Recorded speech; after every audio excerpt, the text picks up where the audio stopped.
this is Christina Barr, and you're watching Black Tea News.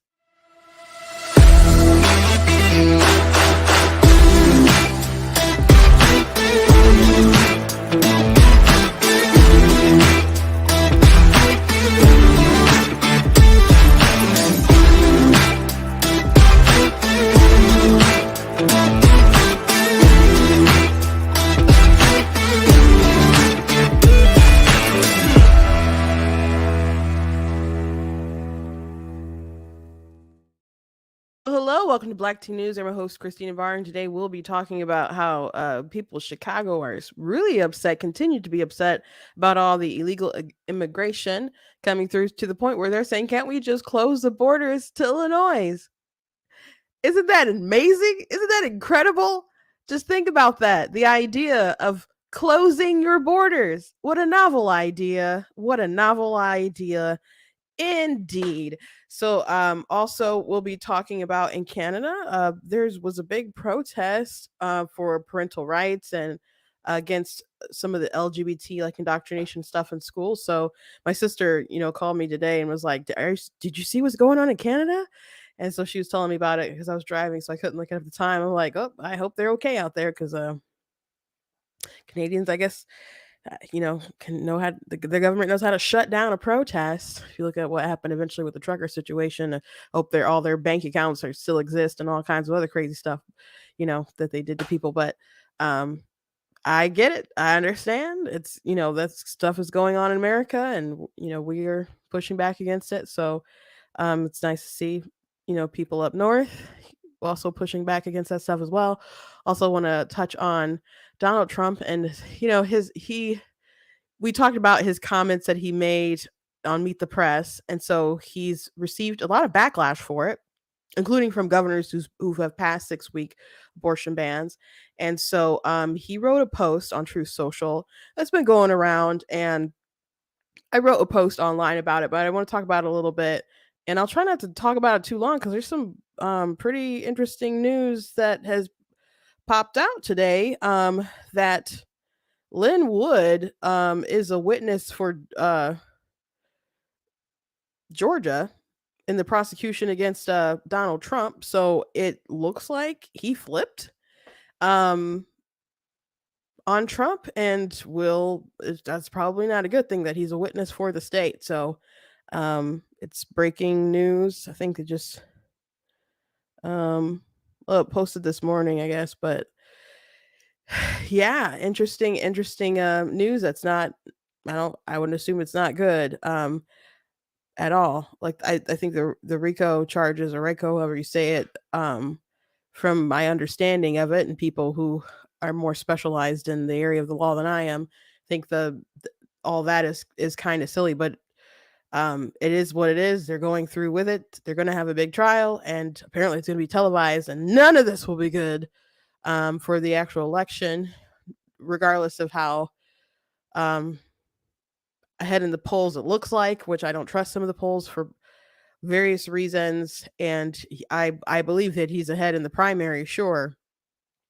But if Trump goes ahead and wins that nomination, he's going to have some difficult times for sure campaigning while all this stuff in the trial is going down. So we'll be talking about those things today before we jump into it all. I want to encourage you guys to go to blacktnews.com, check out different content on my website, different articles, different videos, etc. If you like what I do here, please consider leaving a donation at blacktnews.com/donate. Cost to stream, it costs to run my website. So if you guys can support in that way, I do appreciate it. If you're watching on Facebook, you guys can send stars. If you're watching on YouTube, you guys can do super chats or super thanks and stuff. But you guys, again, can go. There's a link in the description for watching Facebook and YouTube that should take you right to the website if you'd like to donate. There's different needs that we have at top of like the overhead stuff.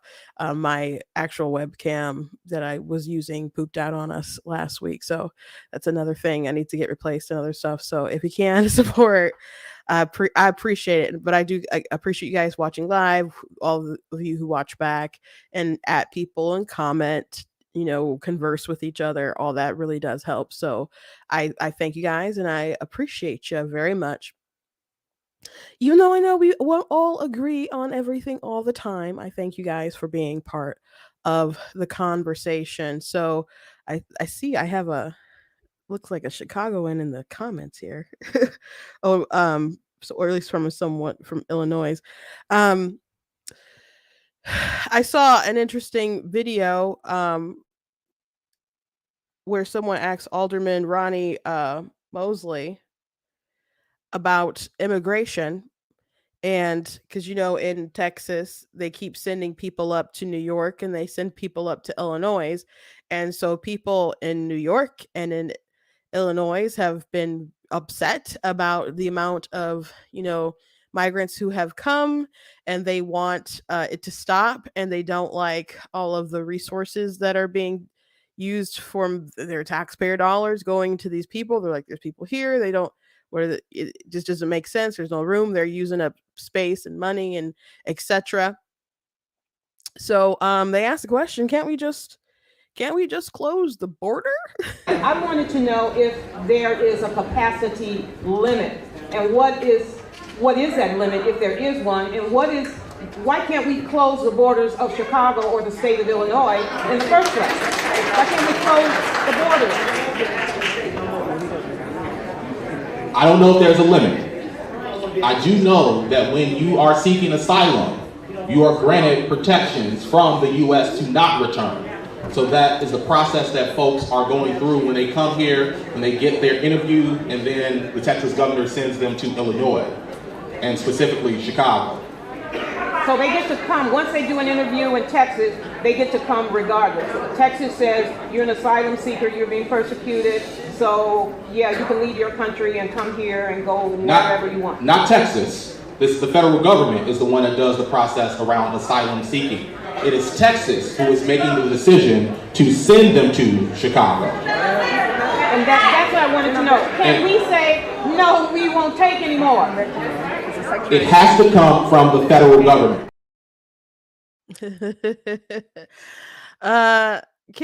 If only if we're that simple, if people could just say, we don't want you anymore, we're full, go pack up, go leave, you don't belong here. Because that's this kind of stuff that Texas faces nonstop. So you have all these, people who keep voting blue and sending these people to, federal office, and they don't want to secure the border. They don't want to vote for money to secure the border. They don't want to build a border wall. When Trump wanted it, they wanted, they try to stop it as much as possible, et cetera. And they'd fight against it. And they're reaping those rewards because Abbott's like, you know what? You guys should feel the love, and you should get to let's just spread it around. This is what you advocate for. This is what you push for. So we're gonna send some people to, who doesn't want to live in Chicago?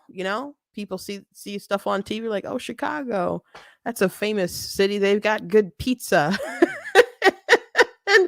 and hot dogs and what's the sweet thing that's like the meat, and it's a bunch of meat. I don't like them. I can't think of what his name. But if Katrina was here on the live, in the comments, she'd tell me. Italian beef, right? They got all the stuff, you can get it. So why not go to Chicago or go to New York? And everybody knows about New York. It's the city of the world, basically. Everybody all around the world knows about New York City. So if you get on a bus, they're like, hey, would you like to go? They're like, cool, yeah, why not? And these places are supposed to be sanctuary cities, and it doesn't feel like sanctuary right now. They're not feeling the love. So my advice to that woman there is to stop voting blue. Stop voting blue. Just stop it. And it's people said it was a stunt what Abbott was doing, and it's kind of a stunt, but it's an excellent strategy. And it has made people more aware of the plight because they have to experience it themselves, and they don't like it. So, there's already people prior to Abbott doing this kind of stuff who are, frustrated about illegal immigration, but it's probably exponentially just exploded now. And the numbers just keep growing. Let me show you guys this tweet from this reporter talking about the border. You guys should follow him if you're on Twitter. He posts a lot about it. Now a lot of people want to talk about what's going on. But man, there's a lot of people who are crossing uh every day, all the time. But man, that's a lot of folks right now in Eagle Pass. So, and oh, look at all those children. Look at all those little babies with their mummies. All those helpless little babies. Hola, ¿de dónde son? Except, you know, those look like a lot of dudes. These aren't people who need asylum. These are economic migrants coming in, and it's USA is a great place to live. I get it. I get it, but you got to wait in line, you got to wait your turn.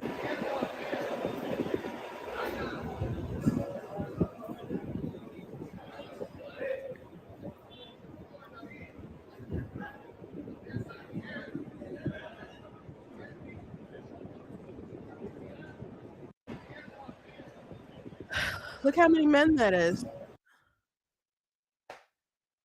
That's just a lot, guys. That's a lot. And the stuff's happening all the time. So imagine what these border states are going through. So if you're in New York and you're frustrated, and you're in Illinois and you're frustrated, you are participating in the policies that you have supported because you keep voting nonstop without thought for these same people over and over again because they have a D next to their name and they push these sorts of things. And I'm not saying Republicans are always great on this issue either, because you know, some of them work for people or in the pockets of people that want cheap labor and all that stuff too. So there's bad actors on both sides. However, and the fact that there's bad actors on both sides is one of the reasons why Trump was like, he came in hot with the immigration policies in 2016, 2015, 2016. And when Ann Coulter was asked, like, who's going to win the Republican nomination, she said Donald Trump. And everyone laughed at her, but she was listening to what he was saying, and she was plugged into this very important subject that a lot of Republicans are aware of and they want solved. This is a big issue to a lot of people, and it's increasingly becoming more people as they all experience what's going on. And if we can perhaps have a competent sort of election situation, we should be able to win big. But you know what? I don't know. There's so many things going on. There was a big defeat in New Hampshire the other night. Someone who was like super MAGA lost in an area where he shouldn't have lost. And it was a special election, but there's some coping going on and some panic going on. And so you gotta run good people who should be able to win. Because this is madness. This is madness. You have all these people assimilating, not coming in and waiting in line, obeying our laws, respecting our laws. You know, people who immigrate and have to take the citizen test and other kind of stuff like that.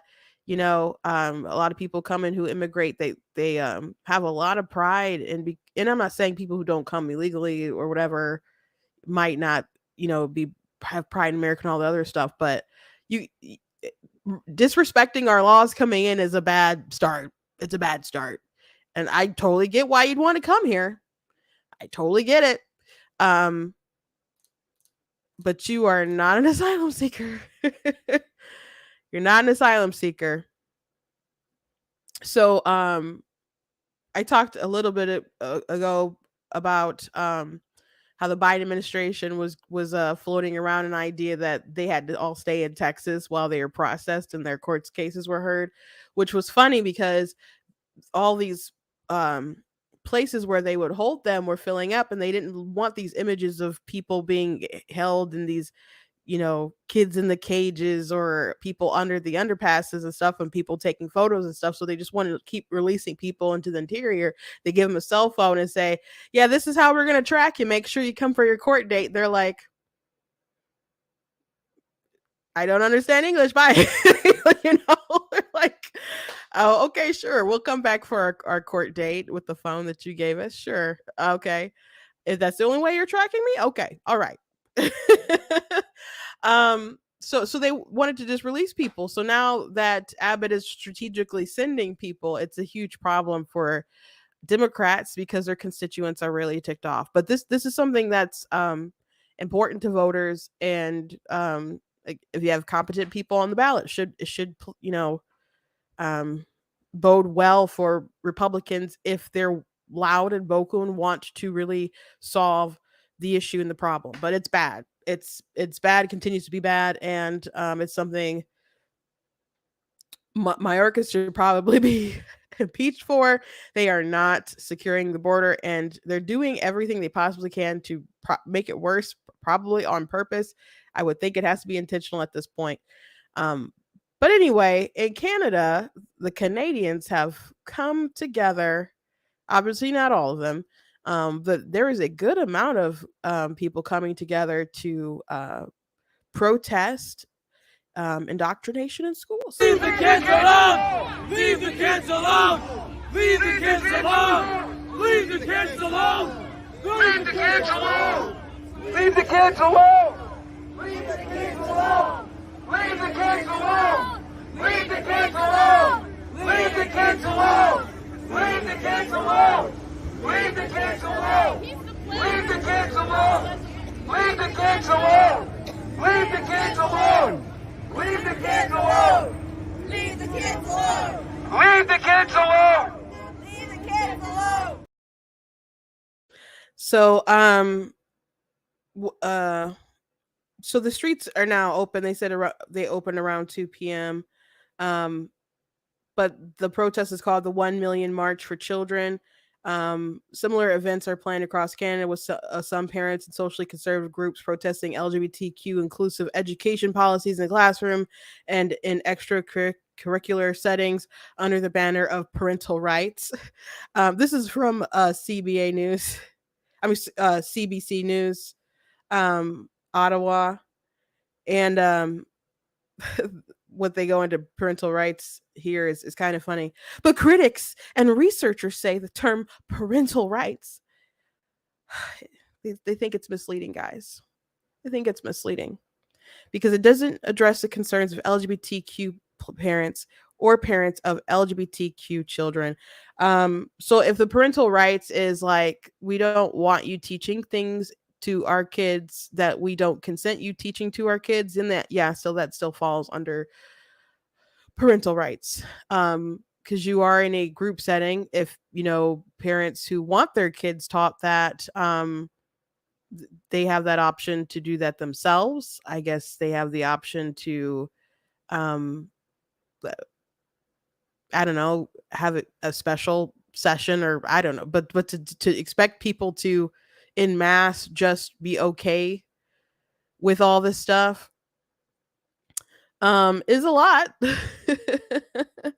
Is a lot. I could see that term coming into more controversial grounds when you're talking about whether the parent is actually going to, I don't know, affirm their identity. That's more of a parental thing. But when you're talking about other people influencing your kids over you, that is a parental rights issue. Absolutely.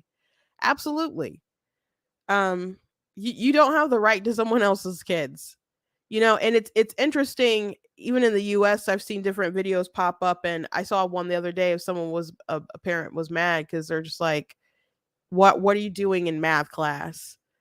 And there's one teacher fired I saw was because she was teaching LGBT stuff, and it was a math class, and they're like, oh, this is so wrong, they're retaliating against her, and this is discrimination. It's like, but what does it have to do with math? Like, what? One plus one, two genders? Like, I know they're not teaching that. So why in math class do you feel the need to push all this different stuff? Some other subjects, you could make a case. I don't want you to, but you could make a case somewhere else.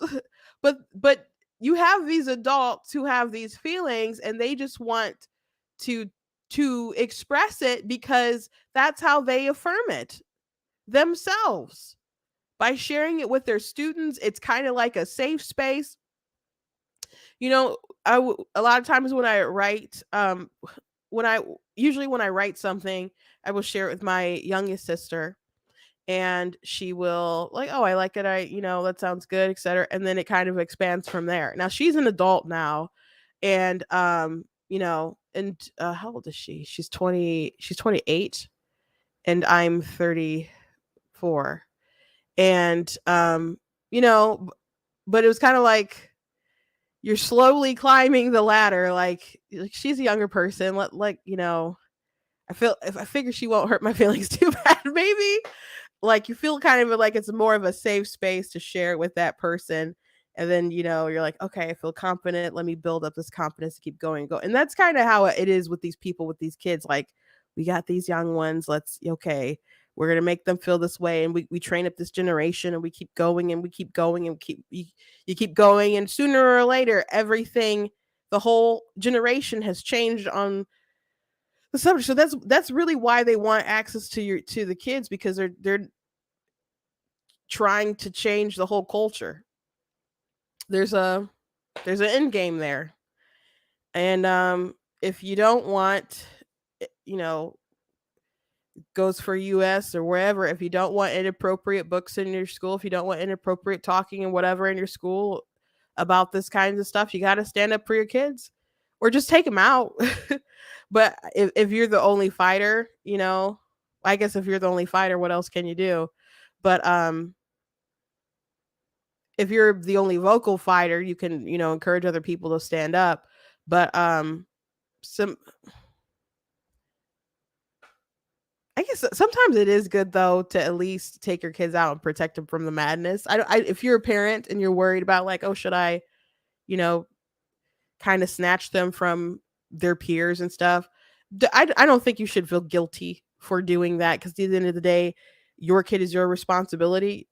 I think it's, we all are in a community together, but it's not your child's job to evangelize to the world and you expose them to crazy people. It's you can have an impact on your community, but it's your responsibility to protect your child. So don't feel bad about shielding your child. You go and make the difference, but you protect your kid.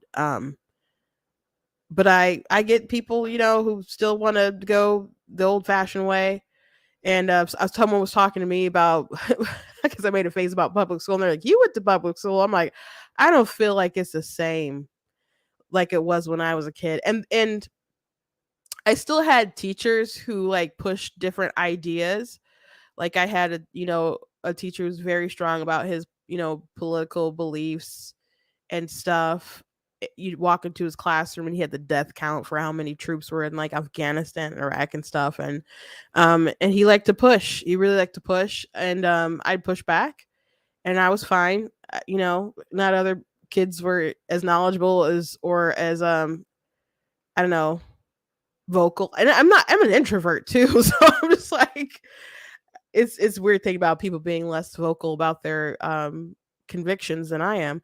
But I don't know. I guess I'm an oddball. But I had one teacher who was an atheist, and he really liked to push. He really liked to push. his views. And he taught, like, I don't know, was it geography or something? It was like a ninth grade, like, social studies class or whatever. We would, like, read from the chapter and do the same three questions, and sometimes we'd watch a movie. Like, he was putting in, like, minimum effort to educate us, and then maximum effort to, like, indoctrinate us at certain times, and wanted to push back on my religion and other stuff like that. So there are definitely moments, when I was in school, but the kinds of things I hear nowadays are just extreme, so radical. So I wouldn't plan to have a kid and put them in public school. But you know what?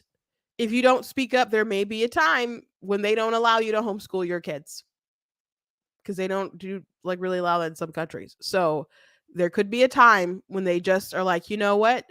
Or maybe they allow it in some circumstances, but it still has to be certain curriculum that they have to pass, or they have to test you to see if you're going to teach your kids the wrong kind of values, the wrong sorts of things. So again, it's fine to protect your kid, but you have to realize that you can't isolate yourself forever, because they will come for you too.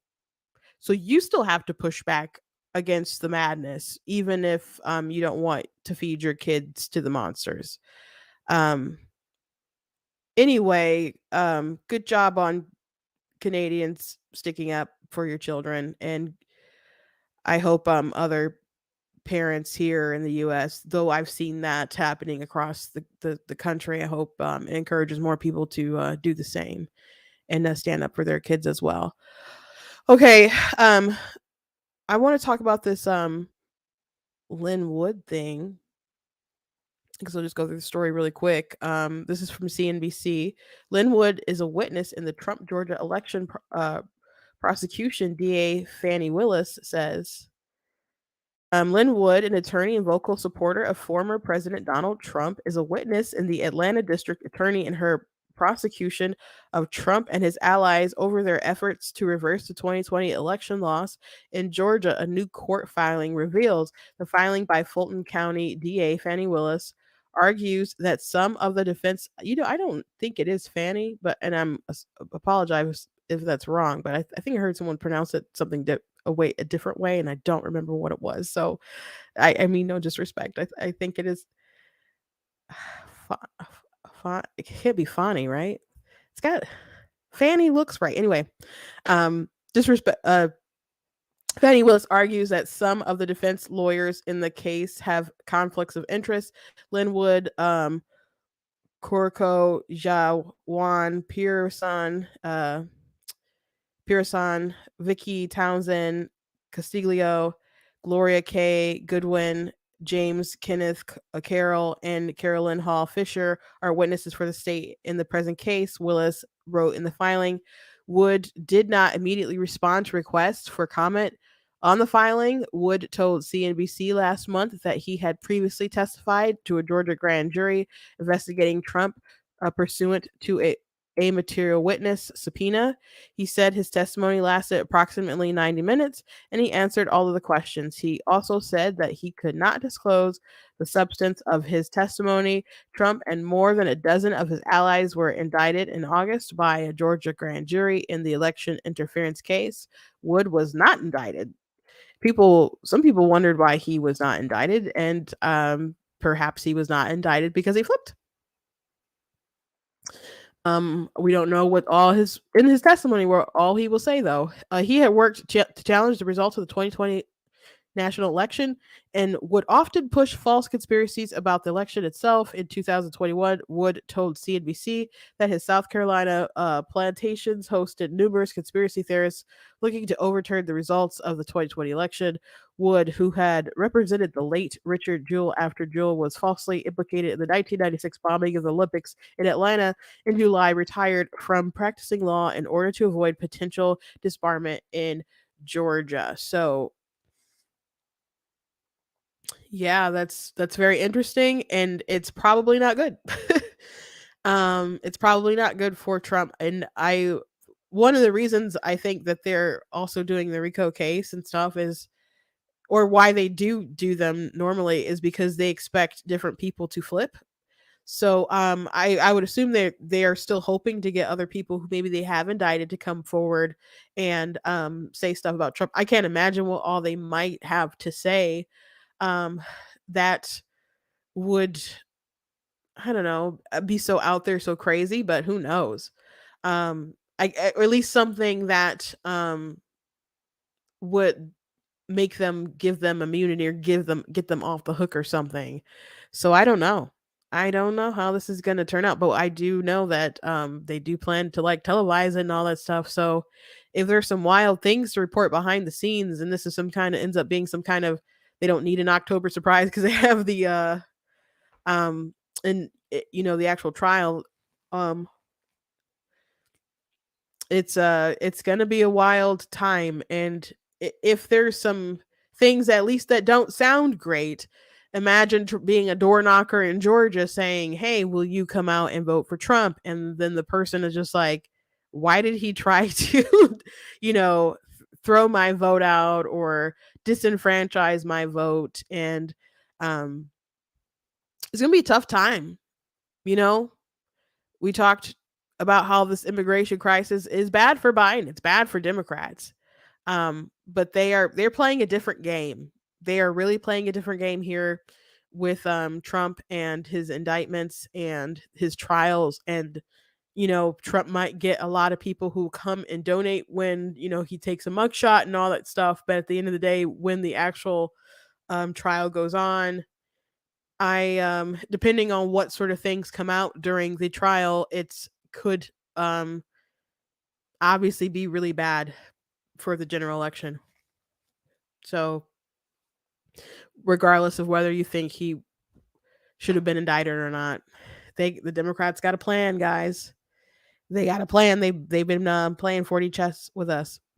So, speaking of Trump, the other day, which we talked about, he had an interview with Meet the Press. I guess that was Monday. Was it? I mean, it was probably on Sunday when it aired. And Monday we did talk about it at length. And Trump did say that he wanted to make a deal, as far as because they asked, like, would you do a federal ban? And he wouldn't give a number, and he said he wanted to make a deal.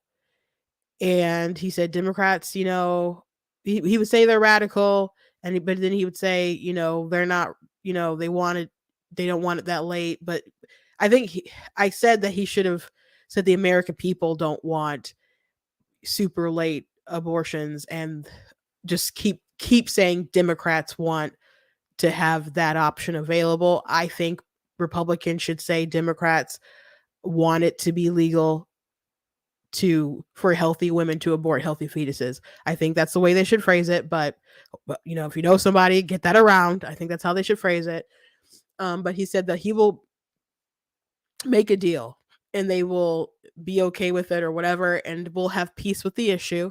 I talked about my issues with his statement and stuff, but he came at DeSantis. He voluntarily said his name, and he mentioned a 6-week. They're like, well, would you do that? He's like, what he did was terrible. And so people are upset about him saying that state level 6-week bans are terrible.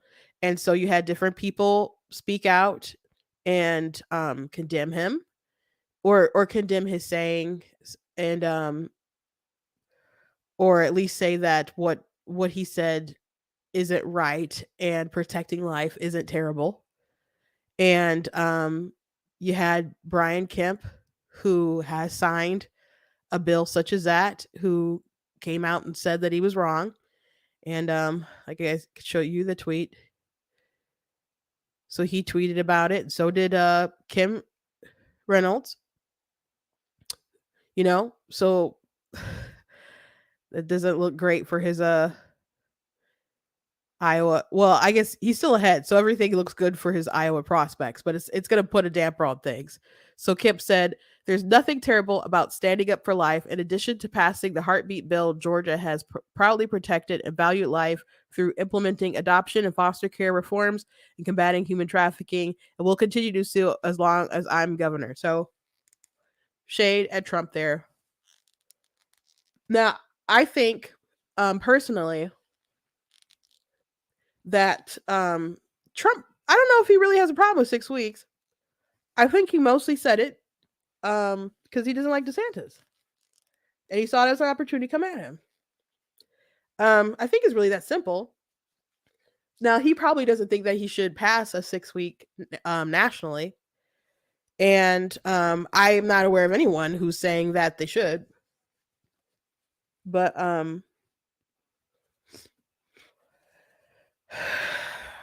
that's the point. If you're going to say the point of Dobbs was to turn it back over to the states,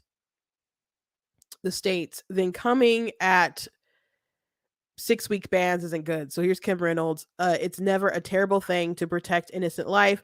I'm proud of the fetal heartbeat bill the Iowa legislature passed and I signed in 2018 and again earlier this year. So it wasn't a particularly smart thing to really say in the interview, considering, Iowa's the first race. Now they, whether Trump wins Iowa or not, which he's still in the lead, even if DeSantis can pull that off, maybe that's the only state he can pull off. So maybe it matters, maybe it doesn't matter. But in general, the comments have mattered to a lot of people. So Donald Trump did speak up, and he put something on Truth Social defending himself. And if you have been on my social media today, then maybe you've already seen my post about it. But I'm going to go ahead and share with you guys what he wrote and go from there. But this isn't and a lot of people agree with some of the things that he's saying, but we'll just go through it and I'll tell you my issues.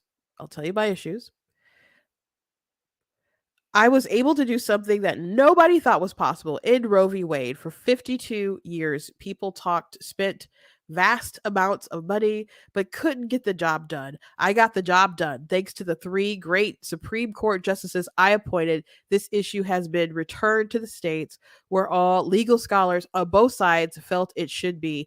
Now the pro-life community has tremendous negotiating power. Like Ronald Reagan before me, I believe in 3 exceptions for rape, incest, and life of the mother.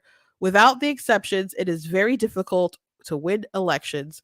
We could probably lose the majorities in 2024 and perhaps the presidency itself, but you must follow your heart. In order to win in 2024, Republicans must learn how to talk about abortion. This issue cost us unnecessarily and dearly in the midterms. So I have a big problem with the statement because one, the pro-life community has been doing so much work for so many years, and it's not just something that he did all on his own. I mean, he's not saying he's doing it all on his own. He's saying, but for years people just talked, they spent money, and they couldn't get it done. I got the job done. But everything has been building up to that moment. That I'm glad that he did his part, but that doesn't mean that he gets to just do this big victory lap like he's, the author, the finisher of everything. The fact that he got those SCOTUS picks, one, if it was tragic to lose Scalia, and it was terrifying. It was absolutely terrifying. I remember Ronna McDaniel, who's the chair of the RNC, she was chair of the Michigan Republican Party at the time, and I worked there. And she said she was out to dinner with her husband when the news came on, and she just turned to him. She's like, I'm so afraid for our country right now. And so with Scalia dying, everyone knew that seat would be up, and it was election season, but Obama wasn't going to wait. And so he nominated Merrick Garland. And you know, it could have been a terrible circumstance if Garland was actually the person that they put through and he was on the Supreme Court, especially knowing how he operates as the Attorney General, which it kind of looks like Biden did that as a big like middle finger um to Republicans. Um but a large reason why Trump was elected, and there's lots of different factors, sure, but one of them is the fact that Scalia passed away. And it changed the game of the election because there's a lot of people who didn't like Trump. There's so many people who love Trump, right? And even back then when they weren't sure how he was going to govern. But there are people who are like, I can't trust this guy. He's been this New York liberal guy and now he's coming, he's Republican, he's done all these things. Hollywood Access tape came out. He's just, I don't like him and I don't know how he's going to govern and I just don't trust him. There and those feelings were valid. And now I tell people like Hillary Clinton is a guaranteed evil. You know, you might as well go ahead and take the risk on Trump. Um and I was on a bus tour when I worked at the Michigan Republican Party, and we were going around the state. And Bill Schuette, who was the Attorney General, he ended up running for governor too, and he was not successful against Gretchen Whitmer. But you know, he was saying like we got to vote from top to bottom, bottom to top, top to Trump, Trump, bottom to Trump, Trump to top, or whatever he was saying. But he would say Supreme Court. Supreme Court, we got to, one reason why we got to vote Supreme Court is on the line. And so people who maybe would have just left it blank or maybe just voted for Hillary Clinton voted for Trump because of the Supreme Court. So the election wasn't just about him, in which Trump was like a conduit for like so many different things, culture wars, censorship, the, you know, he was a middle finger to people, to the establishment and the status quo, Hillary Clinton and those people, these legacy candidates or whatever. You know, that's what a lot of people voted for Trump for all kinds of different reasons, not all because they like the man. But one of the things and how the election was bigger than him is the Supreme Court. So people thought that Hillary was a shoo-in anyway. And she ran her campaign really arrogantly and stupidly. And she ran it stupidly because she was arrogant and thought she was going to win. I mean, I heard stories about like they'd have people do walkbooks, but they didn't enter the data. Like there's places she didn't visit. There's places that wanted more money, but they wouldn't send money. So there's all kinds of reasons why Hillary did not win, on top of the fact that people didn't like her, but she still got, you know, won the popular vote, if you believe that or whatever, but she won the popular vote. And I know Trump never believed that she won the popular vote. So, you know, but she just lost, you know, 10,000 here, whatever, in strategic places and didn't end up taking the electoral victory. So, and her vote numbers that she got in a general election, it was, I have to look up the numbers again, but it wasn't that far of a difference than what Whitmer got in the next midterm. So, like, there was like a depression of the vote there because people were not enthused about her at all, and I get it. But there were enough people who were at least like maybe they wouldn't have supported Trump, but they did it because so much was on the line. So that power vacuum in the Supreme Court because of Scalia dying, that was a big reason why Trump was elected. But you know what? He didn't pull off that particular victory alone because McConnell could have always just, you know, bowed down to Obama and just continued on. They had to deal with that drama with their peers and the press, like, oh, this is so disgraceful that they won't just seat him or at least allow him. There were other Republicans like Collins and whoever who was meeting with Garland who thought that he should have had the opportunity to go through confirmation. But if they went through confirmation, you know, they probably would have got there with the numbers probably. So Mitch McConnell was just like, no, we're not going to. We don't have to. We're not going to. We're going to wait until the election is over. And that was a really big gamble. So you know what? People can not like McConnell. I'm not too much of a fan of him. However, without him acting the way that he did and holding the line and keeping Republicans in line, Garland, would be on the Supreme Court. So that's nothing that Trump did by himself. That is big team effort. And then one of those seats was replaced by an already person on our side. So the majority didn't come until Ginsburg died. That really made the difference. And when Ginsburg died, that was such a monumental shift. And of course, that still happened within the Trump's administration. And they're like, oh no, we're putting this through to complete that term there.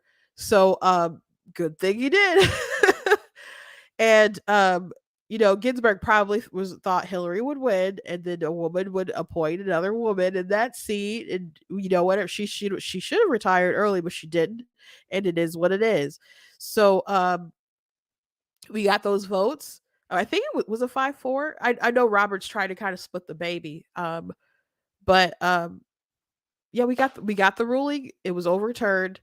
But it was nothing that Trump did alone. I am grateful that he picked some good justices.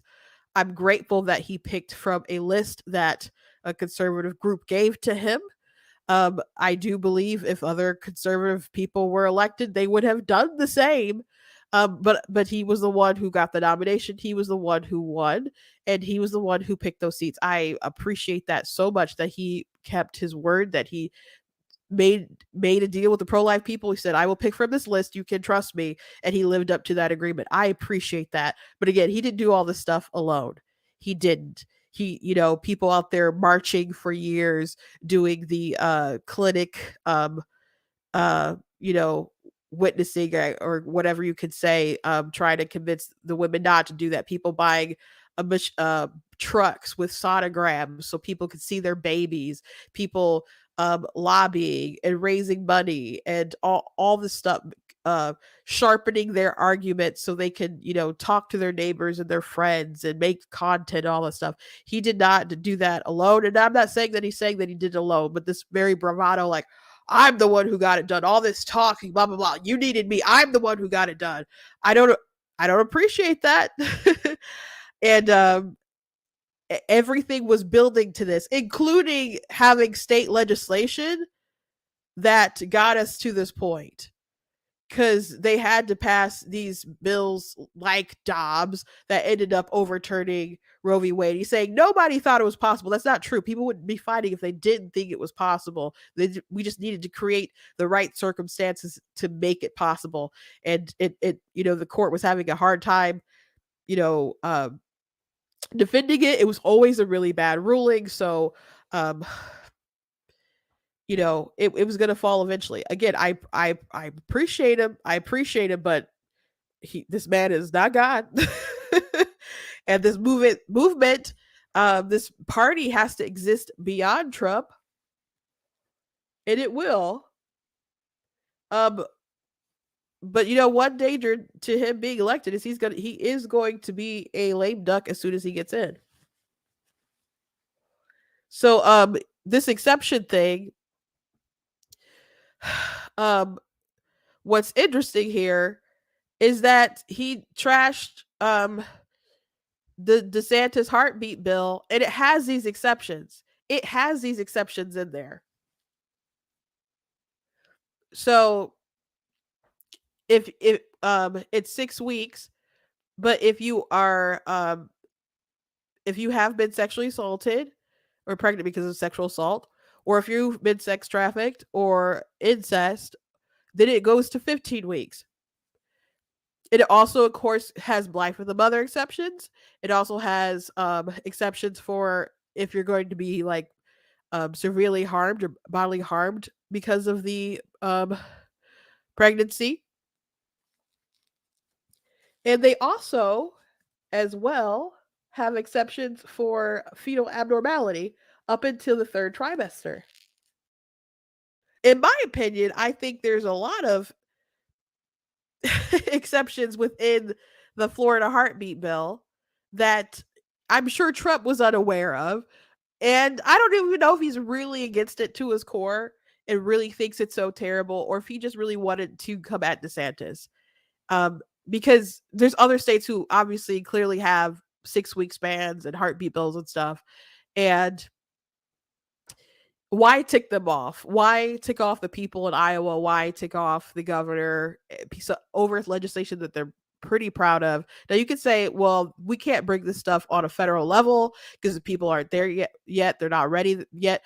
I understand that, but Donald Trump cannot undermine these pro-life states that pass good pro-life legislation. Like with the heartbeat bill, the only thing to be upset about is if you want to use abortion as some kind of means of as birth control past 6 weeks, because you still get up to 6 weeks to do it. So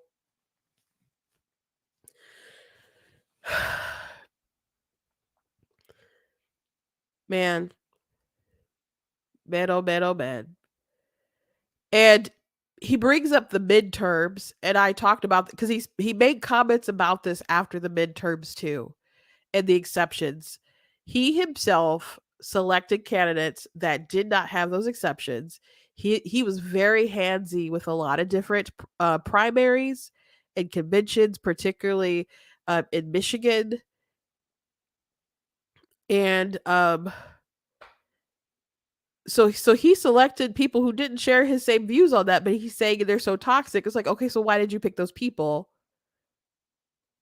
And I can tell you that the subject of Roe v. Wade being overturning and abortion did play in our election. Sure, it did. But so did the 2020 election, and so did election conspiracies and all that different stuff. That really impacted our ticket. It absolutely did. And those people he handpicked because they said what he wanted to hear as far as the 2020 election. There were other people who could have been selected who had more experience and would be better candidates, but they just could not get through a convention because um, too many people really love this guy in Michigan. So he just has crazy amount of influence, and you know, and like they told him things that he wanted to hear. Those people believe and said things that a lot of the electorate wants to hear. But in Michigan and in other places, like Peter Meyer lost his primary to John Gibbs. John Gibbs was a Trump guy, and the Democrats invested money in his primary. Like they'd have ads like John Gibbs wants good education for your kids. And you're probably like, that doesn't sound like a bad ad.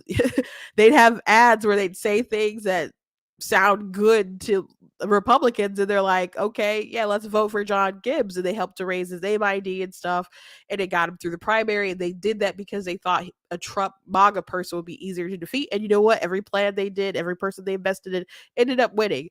So I've got to ask the question, like, which is more likely to make a person go down in the general? Is it their opinion on how the states have, different abortion rules and stuff, or what they compromise they might come to at a federal level? Or is it that, is it January 6th? Is it 2020? Is it all that stuff? Trump's indictments? I think all those things will have a much bigger role in the election than this issue.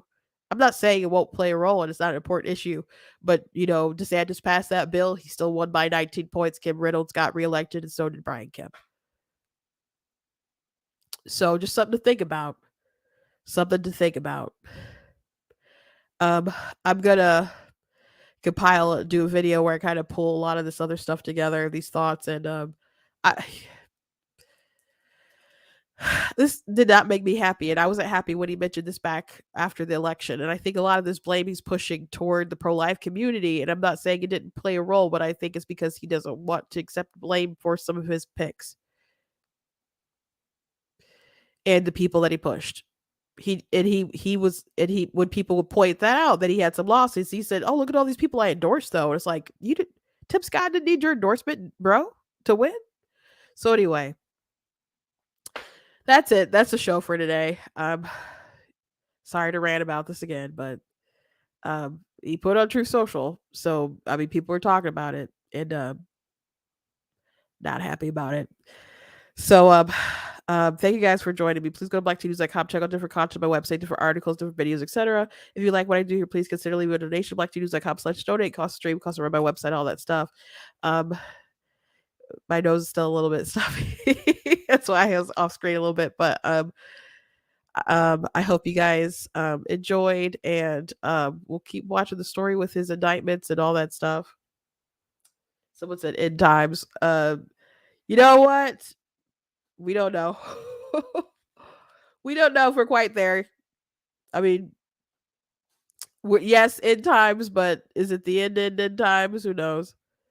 Who knows? No man knows the day or the hour. We just got to keep living our lives. Please check out some of my work online and all my books and stuff. I got my book, of course, God is Blatantly Against Abortion. That's available on Amazon and Barnes and Noble. It talks about rights, it talks about science, it talks about philosophy, it talks about politics, and so it mostly talks about American politics. That's where I'm from. So um but it's good as far as all the kinds of philosophies and stuff. So if you're interested, you guys can go find me on Amazon. I write all kinds of different books. I have 17 out altogether. 2 are nonfiction. Also check out different merchandise that we have as well, like the Black Tea Mug, and we talked a little bit about Canada today. So there's a cool, Canadian shirts there. Free Canada. So I stand with you guys. Anyway, God bless you guys, and hopefully, I'm mostly not congested anymore. Guys know that I was a bit sick last week, but it's I'm getting there. I'm getting there. So please check out my stuff on blacktnews.com, and I will see you guys later. God bless.